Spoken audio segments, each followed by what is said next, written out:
로런스 올리비에 상은 영국 공연계 최고의 권위를 지닌 상입니다. 매년 뛰어난 작품과 배우를 선정해서 상을 수여하죠. 올해는 창극 리어가 후보에 올라서 화제가 됐습니다. 우리 창극도 세계적인 시상식에 호명될 만큼 작품성과 경쟁력을 갖췄다는 뜻일 텐데요. 자, 그래서 오늘은 창극 리어 이야기를 할 겁니다. 이 작품을 비롯해서 독창적인 작품 세계를 선보이고 있는 연출가이자 안무가 정영두님 함께합니다. 어서 오십시오. 안녕하세요, 정영두입니다. 아유, 오랜만에 뵙습니다. 감사합니다. 불러주셔서. 4월이었더라고요. 그 사이에 정말 좋은 상이 있었습니다. 로런스 올리비에 상 오페라 우수 성취 부문. 물론 수상은 안 됐지만 후보에 올랐어요. 창극 리어가요. 네. 이거 엄청 대단한 일이지 않습니까? 신기한 일이고. 신기한 일. 예. 대단한 일이 아니라 신기한 일이라고 표현하시네요. 네, 신기한 네. 일이고 기쁜 일이긴 합니다. 네. 네. 주변의 반응은 어떻든가요? 일단 창극이라는 장르가 네. 우리나라가 아니라 유럽에서, 그것도 영국, 또 셰익스피어인 고장인 영국에서 많은 관객들과 관계자분들 앞에서 공연이 올라갔다는 것도 기쁜데, 공연이 끝나고 다들 그런 걸 기대하지 않았는데 이후에 노미네이트 되었다고 해서 우리 창극이 이제 서양 사람들에게도 점점 익숙하게 다가가는 계기가 마련되고 있구나라는 것들을 느낄 수 있어서 뿌듯하고 기쁜 순간이었습니다. 연출님께서 자기 자랑을 하는 걸 굉장히 꺼려 하시니까 제가 좀 대신해 드리겠습니다. 이 로런스 올리비에 상은 무엇이냐? 영국 배우의 이름을 딴 상입니다. 런던 연극협회가 1976년부터 이 상을 수여하기 시작했고요. 세계 공연 예술계의 권위 있는 상으로 꼽힙니다. 이제 권위 있는 상으로 꼽히는 다른 상이 뭐가 있냐? 미국의 토니상, 프랑스의 몰리에르상, 이런 상들과 거의 동급이라고 그렇게 인정받는 거죠. 그렇군요. 그렇군요. 남 얘기하듯이 이렇게 하시니까. 이런 상에 후보로 올랐어요. 진짜 어마어마한 거고, 저는 이게 되게 놀란 일이라고 생각한 게요. 네. 그 사람들 창 모르잖아요. 그렇죠. 그리고 예를 들면 굳이 비교하자면 비교하는 거죠, 뭐. 그렇죠. 우리나라에서 예를 들면 뭐 백상예술, 뭐 네. 동아연극상 이런 거 있는데, 이런 상에 외국의 작품이 잠깐 와서 한 4일 정도 공연한 거거든요. 그러니까 1년 동안 영국에서 있는 공연 예술계 관련된 작품들이 올라가고, 그중에 이제 어떤 방식으로 선정되는지는 제가 구체적으로는 모르겠으나 그중에 좋은 작업들을 이렇게 선정해서 상을 수여하고 있는 걸로 알고 있는데, 뭐 이쪽 한국이라는, 그리고 한국 안에서도 독창적인 우리의 소리를 갖고 만든 작품이 짧게 런던에서 공연했는데, 그걸 보고 그분들이 서로 상을 수여하고 그런 자리에서 함께 올라갔다는 게 재미있고 신기한 일이죠. 그러니까 우리나라에서 중국의 경극이 한 4일 와서 공연했는데, 그렇죠. 올해의 오페라 우수 성취 부문에 수상을 하는 거잖아요. 네네. 뭐 후보에 오르기도 하고. 네. 이게 아주 드문 일이기 때문에 더 놀라울 수밖에 없습니다. 네. 저희가 참 다행스럽게도 이 창극 리어를 문화시대에서 소개해드린 적이 있어요. 네네. 다시 한번 좀 부탁드립니다. 어떤 작품입니까? 예, 영국의 셰익스피어 작가죠. 그 작가의 리어 왕이라는 희곡을 배삼식 선생님께서 노자의 사상, 또 거기에서 물이 가지고 있는 아주 중요한 의미들을 작품으로 끌어오셔서 국립창극단의 창제작으로, 그리고 한승석 선생님께서 작창을 맡아주시고 정재일 감독님께서 이제 곡을 맡아주시고 그리고 이제 창극단 단원분들이 애써주신 작품인데요.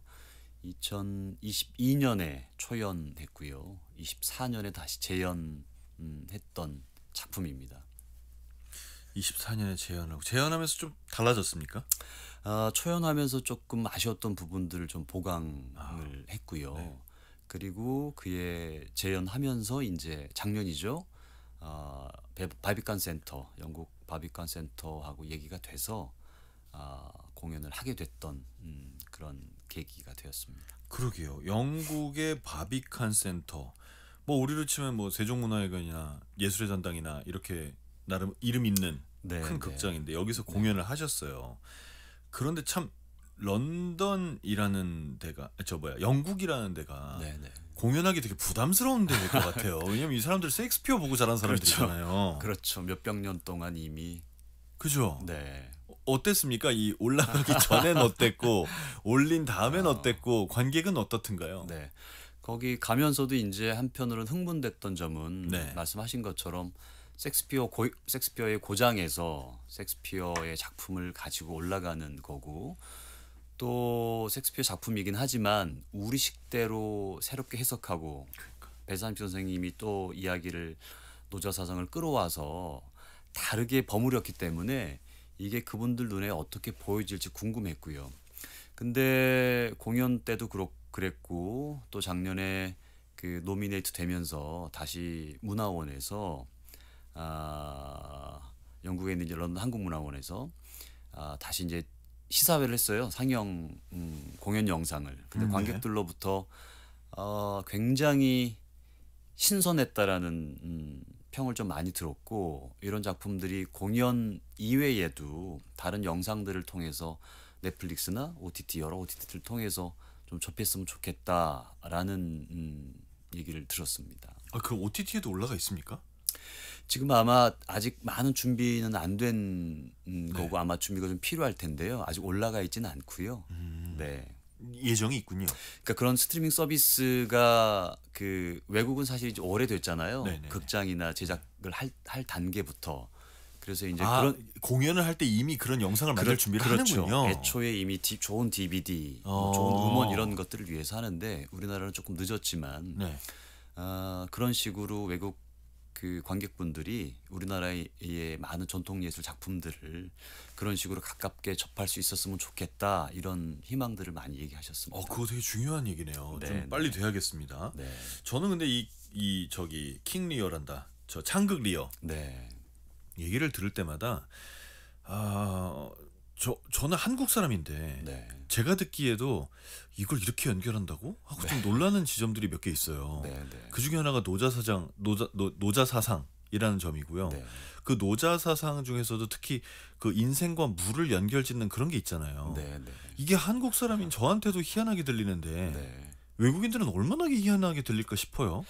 그러게요. 저도 아직도 희한합니다. 그러니까 제가 노자를 어떻게 알겠어요? 많이 보셨겠죠. 아니요. 네. 다만 이제 작품 안에서 네. 그 물이라는 소재가 배 선생님이 이제 그 작품 설명하시고 또 새롭게 각색하시면서 쓴 내용들을 보면, 물은 아주 깨끗했다가도 한 방울만 더러운 게 들어가면 마시지 못하잖아요. 네.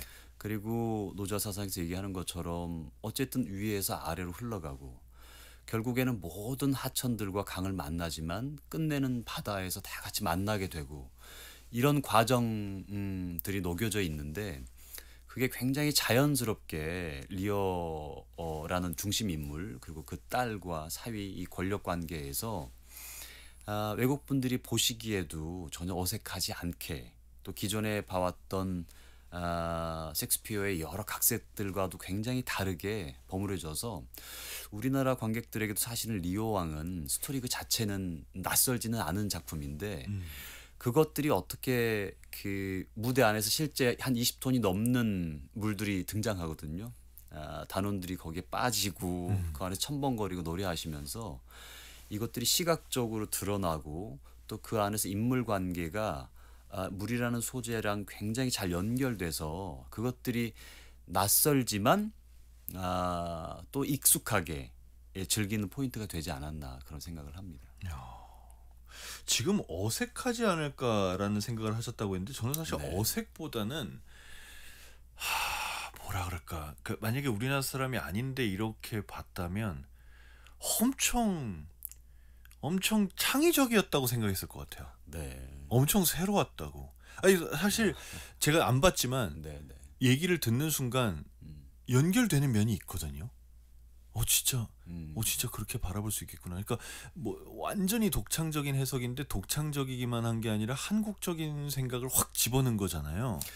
그렇죠. 작품 안에서 이제 마지막에 리오 왕이 다 미쳐버리고 이제 정말 비극적으로 딸들도 다 죽고 본인도 이제 가슴에 숨이 차서 이제 마지막에 죽는 과정인데 물은 어차피 뭐 장강의 안물은 뒷물결에 밀려난다고 저희 대본에도 있지만 결국에는 새로운 세대가 그 전 세대의 자리를 채우게 되고 또 리어라는 사람이 자기 고집 때문에 자기 아집 때문에 자기 딸들이나 뭐 주변에 다른 권력 관계에 있는 사람들과 자유롭게 그것들을 풀어내기보다는 거기에 머물려고 하고 그걸 쟁취하려고 했던 그 물의 순환을 역으로 거스르려고 했던 거죠. 근데 그런 것들이 방금 말씀하신 것처럼 외국 사람들에게도 굉장히 창의적으로 새로운 해석으로 보여줬던 것 같습니다. 히비스님께서 창극 리어 국립극장 홈페이지에서 보실 수 있다고 아 그렇군요. 링크를 올려주셨습니다. 아유 회원 가입은 또 해야 된다고요. 네. 감사합니다. 창극이 왜 매력적일까요? 다른 나라 사람한테요. 일단 하나는 소리 자체가 가지고 있는 아주 독특한 매력이 있다고 개인적으로 생각합니다. 이건 그 어느 나라의 소리하고도 다르게 우리나라 사람들이 가지고 있는 아주 오래된 역사에서 또 그런 문화적인 것들의 정점에 있는 어떤 소리라고 보는데 그 소리가 또 다른 전통 소리들이 많이 있지만 유독 이 이야기하고 맞물려 있잖아요. 네. 예, 그렇다 보니까 소리로서 드라마도 즐기고 또 거기에 음악도 있고 또 실제 연기하면서 이 사람들의 이렇게 발림이라 가지고 움직임, 몸짓들이 섞여 있어서 음악이면서 이야기고 이야기면서 동시에 춤이고 이래서 그거 자체가 세계 그 어디에서도 없는 아주 독창적인 문화이기 때문에 그런 의미가 있는 것 같습니다. 그래요. 자, 이렇게 우리 문화가 가미된 그런 창극도 많이 올라가고 있는데 이번엔 반대로 오페라 연출에 또 도전을 하셨어요. 국립오페라단의 화전가. 네. 지난 주말에 초연이 됐고요. 어떤 작품입니까? 화전가는 사실 오래전은 아니고 지금 제가 연도가 갑자기 헷갈리는데 2019년인가요? 제가 혹시 헷갈리면 한번 찾아봐 주십시오. 네. 국립극단에서 이성열 연출님께서 화전가의 연극을 올리셨고요. 그 작품이 이번에 다시 국립오페라단에서 오페라로 바뀌어서 올라가게 됐고요.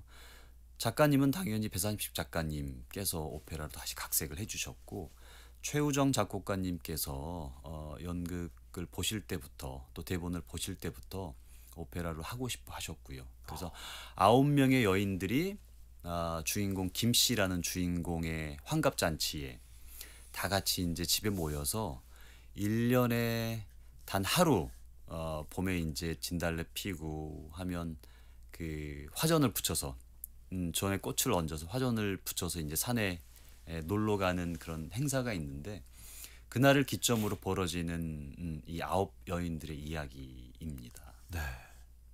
참 여성이 그렇게까지 주목을 받지 않던 시대 1950년이 배경이에요. 네.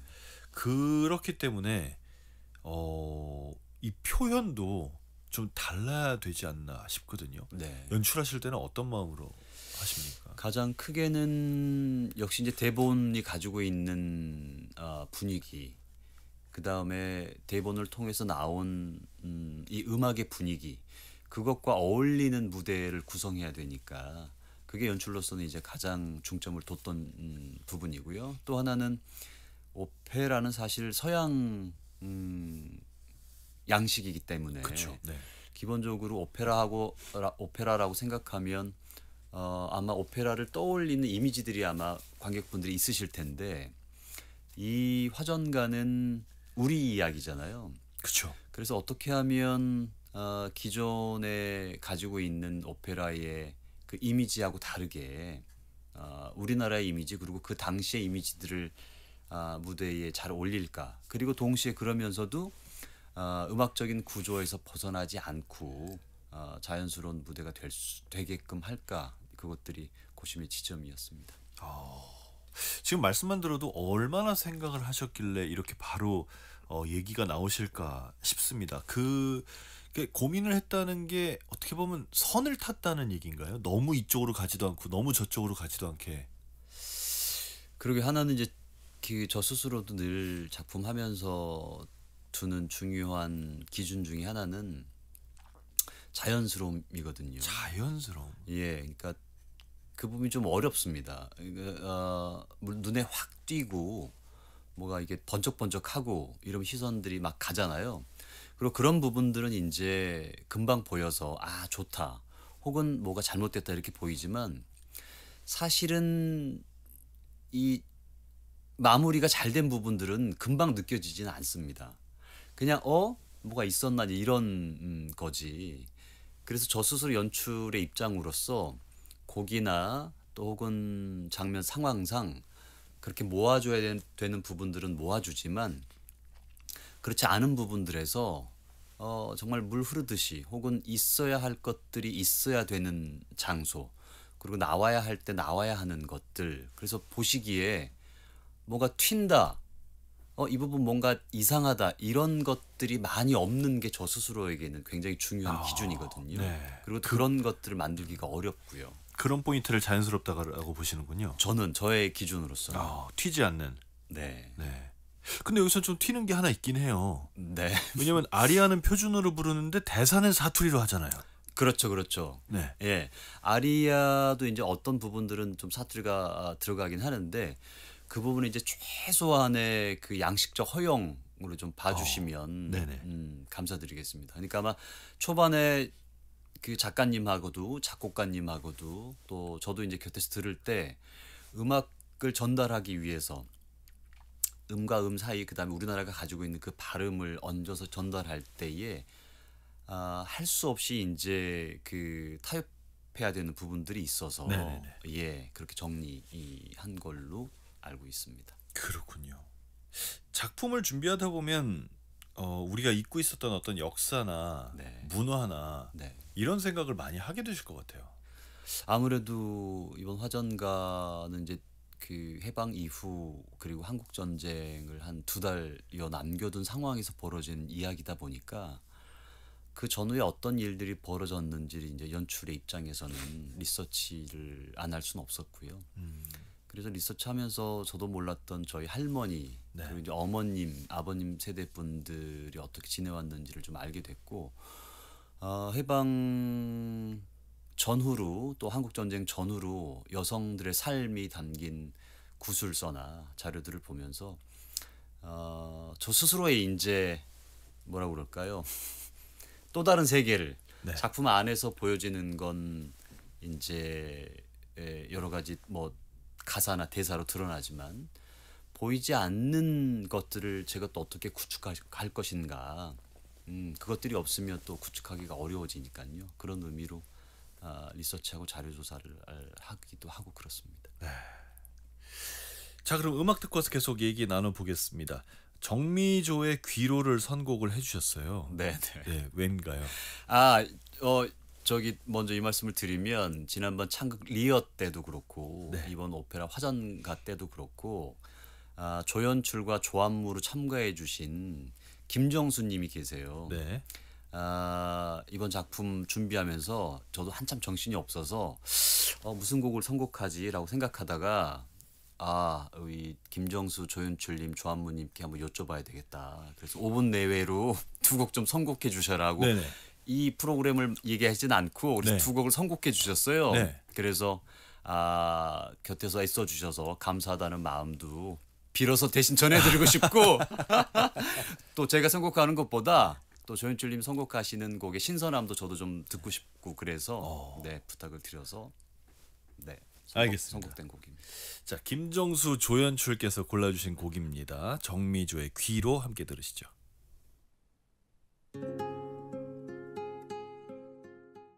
정미조의 귀로 함께 들으셨습니다.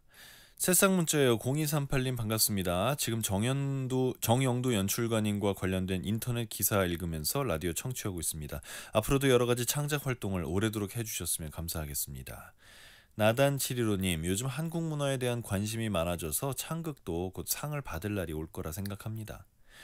8296님, 어제 본 화전가 180분 동안 행복했습니다. 많이 생각되는 오페라였습니다. 어제 보고 오셨나봐요, 이분은? 감사하네요. 네.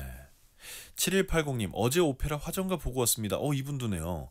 연출하실 때 세세한 동선까지 체크하신다는 얘기 얼핏 들었는데 연출이나 안무하실 때 최우선으로 두는 지점이 무엇인지 궁금합니다. 하셨습니다. 뭔가요? 최우선.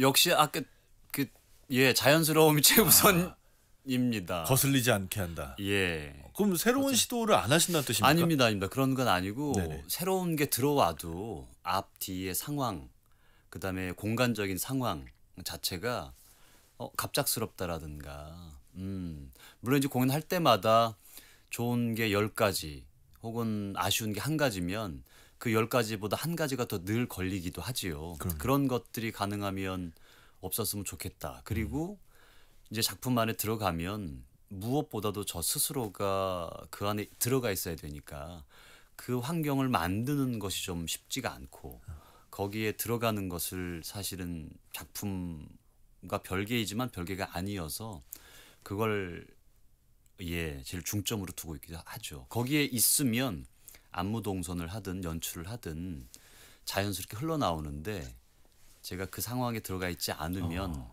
이제 조금 억지스럽게 작품에 들어가게 되죠. 제가 잘 몰라서 그러는데요.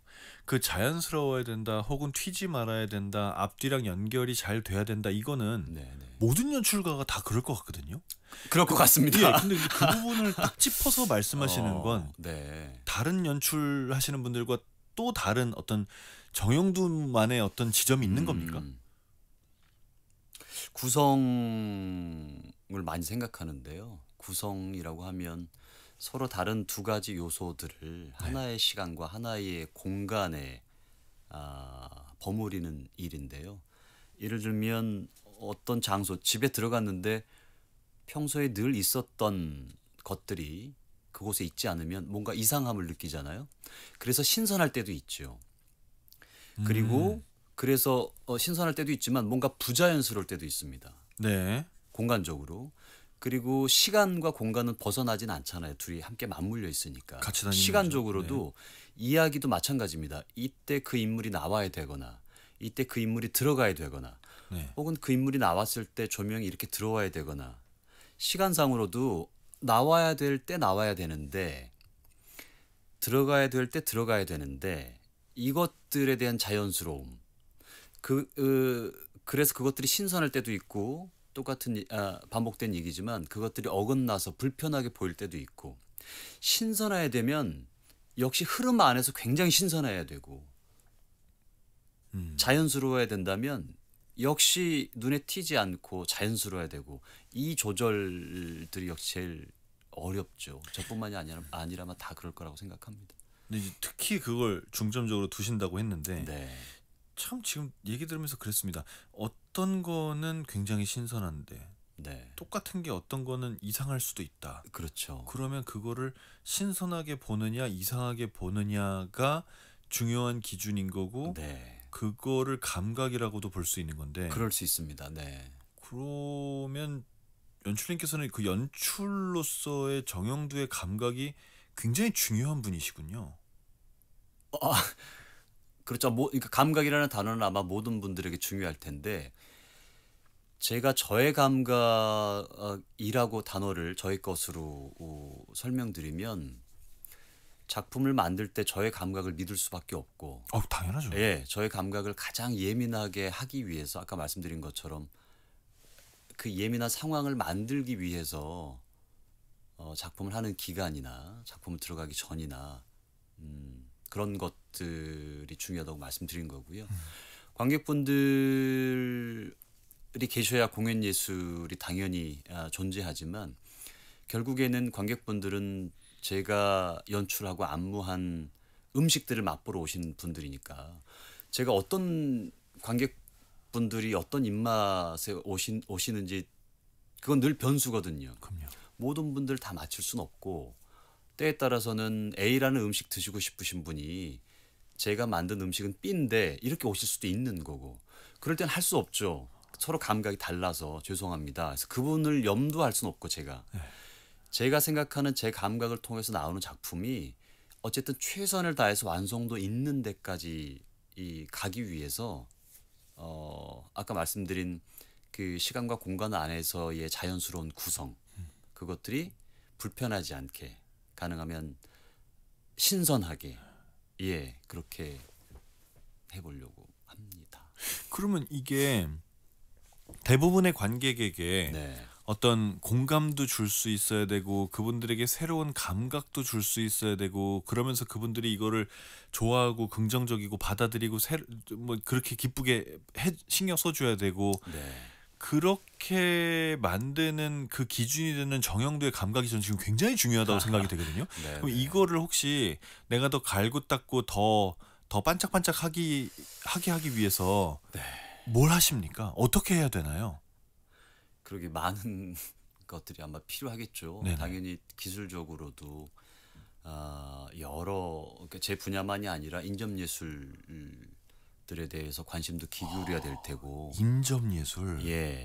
또 지금 현 시대에 관객분들이 어떤 걸 바라보고 가고 있는지 그리고 또 내가 바라보고 가고 있는 지점과 얼마나 다른지 그리고 내가 바라보고 있는 지점과 다르다고 해서 이분들이 바라보고 있는 지점들을 그럼 나는 안 볼 것인지 혹은 본다면 어느 정도까지 볼 것인지 왜냐하면 이 지점이 이제 창작자들 혹은 또 기획자들 그리고 관객분들과 같은 단어를 사용하면서도 굉장히 다르게 해석되는 지점이거든요. 어떤 지점이냐면 사실은 예술가는 다른 사람들이 하고 싶지 않은 거 어떤 의미에서 네. 본인만의 이야기를 하고 싶어서 예술가의 길을 선택한 거거든요. 근데 그 길에는 필연적으로 관객분들이나 그 나의 작업들을 또 동시에 읽어주기를 바라는 또 다른 마음이 있습니다. 굉장히 이상한 마음이죠. 나 혼자 굉장히 다른 길로 가고 있으면서 동시에 누군가는 이 다르게 가고 있는 길을 봐주는 사람이 있었으면 좋겠다라는 마음이 있는 거죠. 와, 그게 동시에 있을 수 있겠네요. 그렇죠. 그리고 또 하나 적지 않은 예술가들이 그래 좋아. 내가 가고 있는 길과 많은 사람들이 가고 있는 길이 다르더라도 네네. 다르더라도 나는 그냥 이 길로 갈 거야. 그리고 몇 명만이라도 아주 극소수만이라도 이 길을 좋아해주면 난 그걸로 돼. 혹은 그 누구라도 내 작품을 몰라주더라도 나는 그냥 이 길을 갈 거야 라는 지점들이 있는 거거든요. 근데 여기서 중요한 건 관객분들이 작품을 창작하거나 만들진 않아요. 그분들은 소비자라는 거죠. 소비자가 원하는 걸 만들어줘야 될 프로덕션과 기관과 때도 있지만 이분들이 예술가 혹은 예술이 가고자 하는 방향 그게 아니면 예술의 의미가 없으니까요. 그것들을 때에 따라서 기획자분들이나 프로덕션이나 기관이나 상황이 모든 세계가 이 방향으로 가고 있지만 사실은 가장 먼저 예민하게 이 세계가 잘못됐다라든가 이 세계와 다른 방향으로 봐야 되지 않을까라고 먼저 예술가들이 어떤 의미로 아파하거나 죽어가거나 예민하게 외치고 있기 때문에 예술가들을 관객들이 원하는 걸 만들어 주세요라고 해야 될 때도 있지만 사실은 왜 저 소수들이 굳이 고집해가면서 저 길을 가고 있을까라고 관객분들의 의미를 돌려서 네.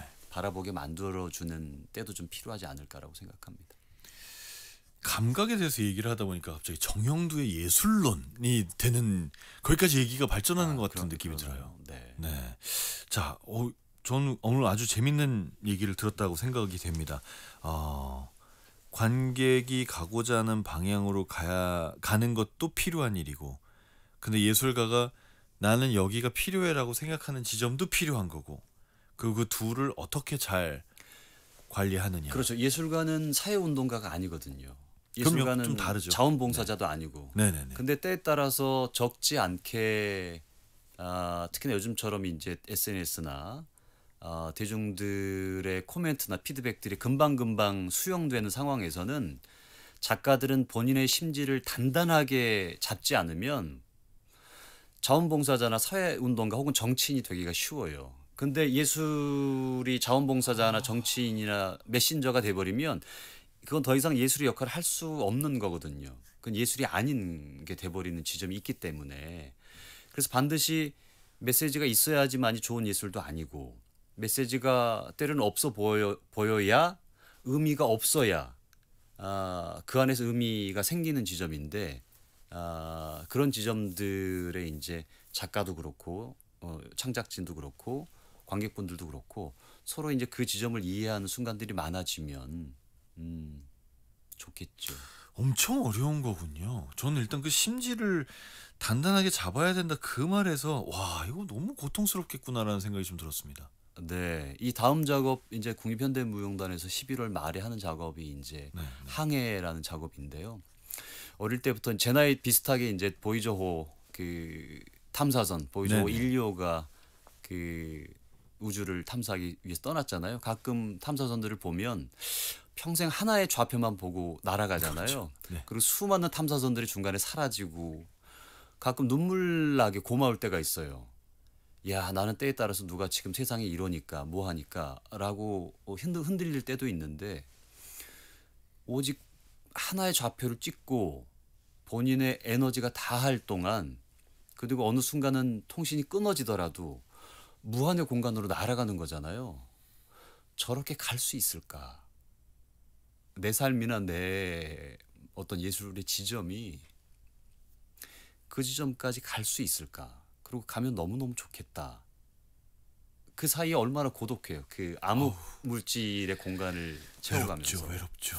예, 예. 그래서 하반기 11월 말에 준비하는 공연도 그 보이저호에 대한 존경심과 저도 그걸 담고 싶은 마음의 정서를 꿈을 작업으로 준비하고 있습니다. 자, 여러분 이렇게 얘기를 들으니까 우리 저 정영두님의 연출 세계가 더 궁금해지실 것 같습니다. 그 연출에 대한 걸 좀 더 여쭤보자면요. 네. 뭐 음악극 정로나 창극 리어나 네. 다 음악이 중심이긴 하지만 그래도 오페라랑은 좀 다를 것 같거든요. 네, 네.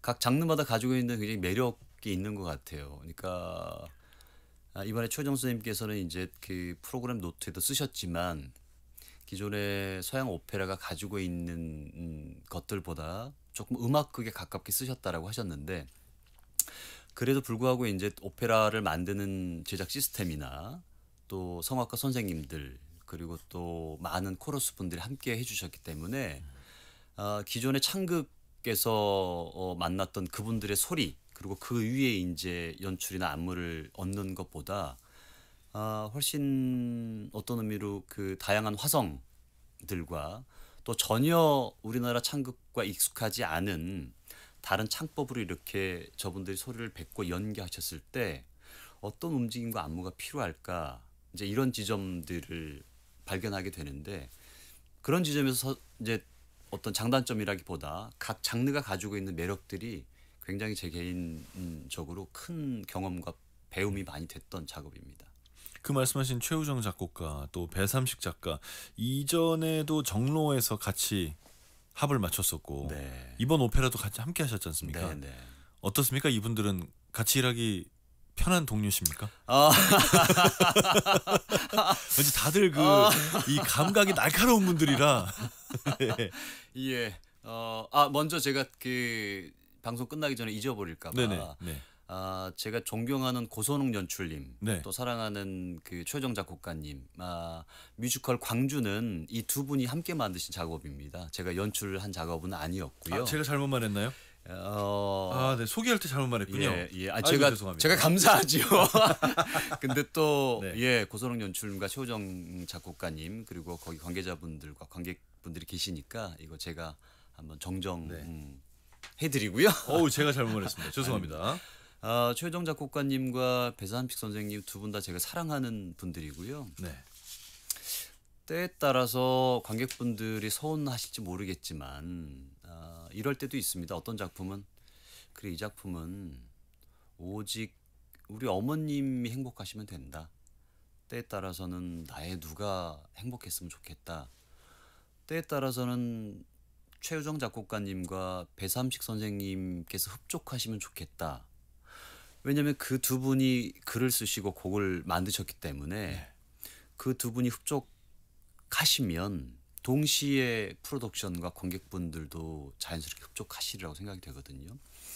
두 분 다 까다로우신 분들이죠. 근데 동시에 아주 예민하시고 두 분이 또 비슷하시지만 굉장히 다르고 배 선생님 글 읽을 때마다 그리고 최 선생님 곡 들을 때마다 여러 가지 영감들을 많이 얻고 그러니까 두 분 포함해서 저까지 하면 제가 제일 이제 나이가 어리거든요.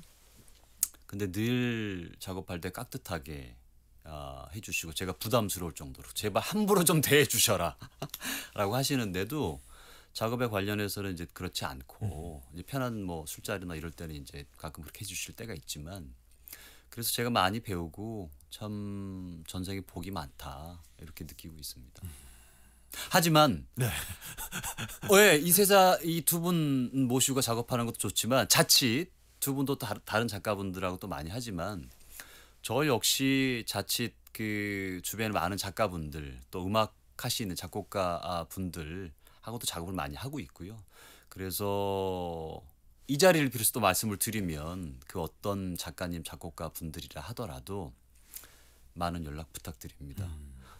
늘 열려 있고요. 즐겁게 최선을 다해서 작업할 마음을 가지고 있으니 네. 꼭 그 두 분만 하고도 작업하는 건 아닙니다. 네, 자 이 자리를 빌려서 배삼식 최우정 두 사람하고 이제 그만하고 싶다는 생각이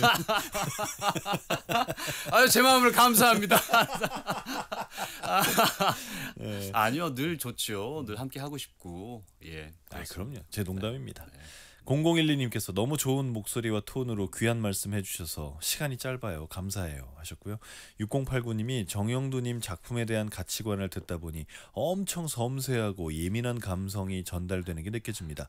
같이 작업하는 배우분들도 엄청 꼼꼼하게 준비하지 않으면 안 될 것 같은 느낌이 드네요 라고 하셨습니다. 자, 이 오페라가 됐든 음악극이 됐든 사실 어떤 장르나 장르가 좀 다르더라도 공통적으로 적용되는 연출 방식이나 철학도 있습니까? 하나는 이번에 오페라 어제 이제 뒤풀이하면서 저도 몰랐는데 성악가 선생님들께서 이렇게 리허설을 런스루를 많이 한 건 처음이었다. 그러니까 처음부터 끝까지 쭉 연습하는 횟수가 이번이 가장 많았고 기존에 이제 그 연습하면서 제스처 하시고 액션 하시는데 제가 버티세요, 견디세요 이런 얘기를 좀 많이 드렸는데 이제 저를 흉내내시면서 그런 얘기를 많이 해주시더라고요. 근데 그걸 많이 힘드셨나 봐요. 근데 공연이 끝나고 그게 되게 좋으셨다라는 얘기들을 많이 해주셨거든요. 창극 했을 때 국립창극단 단원분들께도 되게 그걸 참아주셔서 감사드리고 이번에 성악가 9 성악가 분들과 코러스 분들, 무용수 분들께도 감사드리는데 제가 중요하게 생각하는 건 어떤 상황이나 사물을 보고 내 정서가 들어오기 이전에 이미 익숙해지는 연기를 먼저 해버리는 거. 그러니까 습관적으로. 그게 좋은 건가요, 나쁜 건가요? 저한테는 이제 별로 좋고 나쁘다를 떠나서 조금 필요할 때도 있습니다. 물론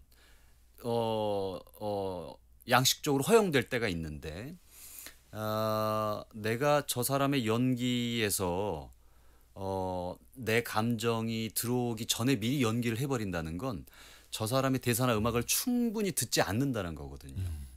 저 사람의 춤을 보고 어떤 사물을 봤을 때 거기로부터 오는 마음의 일렁임을 느끼고 그 다음 연기와 대사가 들어가야 되는데 익숙해지면 이제 미리미리 이렇게 기계적이 돼버리니까 예상하는 거죠. 그렇죠. 창극이나 오페라나 상관없이 제가 본질적으로 중요하게 생각되는 지점들은 공연에서 이제 시간이 바트면 빨리빨리 연기를 해야 될 때도 있지만 연습하는 과정에서는 충분히 그걸 느껴서 마음속에 쌓고 몸에 쌓은 다음에는 이제 기계적이 되더라도 그 감정이 잘 전해지거든요. 그래서 연습할 때는 최대한 시간을 들여서 길게 사물이나 공간과 시간을 견디고 좀 버텨주십시오라는 주문을 좀 많이 드리고 그게 또 저도 좋고요. 자, 이 정영두님과 오늘 1시간 함께하면서 연출이 갖는 마음 혹은 연출이 자신의 생각이나 감정을 무대에 투영하는 방법에 대한 생각을 많이 하게 됐습니다. 오늘 시간 내주셔서 감사하고요. 네. 앞으로 계획하고 계시는 공연이나 또 다른 많은 작업들 모두 성공적이시길 진심으로 기원합니다. 고맙습니다. 자, 오늘 연출가이자 안무가 정영두님과 함께했습니다. 고맙습니다.